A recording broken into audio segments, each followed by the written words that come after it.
Sabi ni Senator Tulfo, in fairness daw naman kay Loren Legarda, meron daw siyang or naka-leave daw etong si Legarda under medical leave. Kaya okay lang daw na wala siya sa impeachment trial. Etong si Loren Legarda, isa doon sa mga senator judges na tila ba atat na magtrabaho ko bilang mga senator judges nga. Pero eto ka ngayon, bigla kang nagkasakit. Napaka-timely naman, sakto naman doon sa mga kaso na isinampa sa'yo. Yung pagsampa ng kaso at mga preliminary investigation na nangyayari na, saktong-sakto na nagkasakit ka. At kung talagang may sakit ka, edi sana, meron naman daw mga magagaling na hospital dito sa ating bansa, edi sana doon ka at hindi yung ganito dahil talagang pagdududahan ka.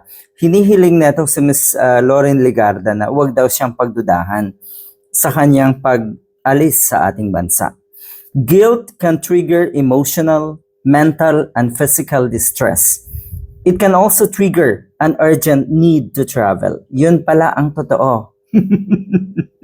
Guilty kasi. Talagang pag alam mong guilty ka, emotionally, mentally, physically, talagang madidistress ka. Talagang hindi, or mahirap yan. Pero kung alam mo sa sarili mo na wala kang kasalanan at kaya mong taas noo na harapin yung mga investigasyon na yan, wala eh. Alam niyo naman ang nangyari kay dating Senator Leila de Lima. Alam niya na wala siyang kasalanan, kaya ayon, hindi siya nagkasakit. Hindi siya na-distress. Sa halip, siya ay lumaban. Etong si Ms. Loren Legarda sa tingin ko ay guilty. On a medical leave daw, etong si Loren Legarda.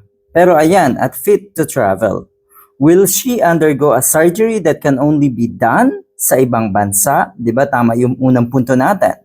Na ano bang klaseng sakit meron etong si Ms. Loren Legarda? Bakit kailangan sa Hong Kong or sa France, kung saan man, anyway, ano daw ang sakit nito? Baka daw pagbalik na daw si Ms. Loren Legarda ay naka-wheelchair na rin.